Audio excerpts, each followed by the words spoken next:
ఇతరుల జీవితాలతో నిన్ను పోల్చుకోకు. నువ్వు వారిలా ఉంటే నీకంటూ సొంత జీవితం ఏముంటుంది?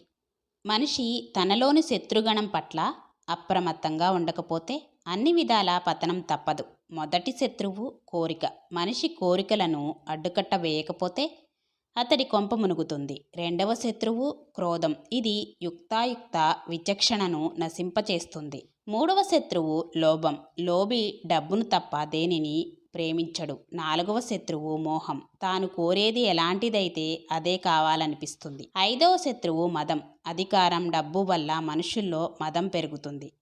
ఆరవ శత్రువు అసూయ. ఎదుటివాడి పురోగతి కంటికి ఇంపుగా మారి వారిని పడదోయాలని చూడడం. ఎదురు దెబ్బ తగిలినప్పుడు తొందరపడకు. కాసేపు ఆగి ఆలోచించు. జీవితం నీకేదో నేర్పడానికి ప్రయత్నిస్తుందని గ్రహించు. ఇతరుల నుంచి ఎంతైతే ఆశిస్తారో అవతలి వారు అంతకంటే ఎక్కువ ఆశిస్తారని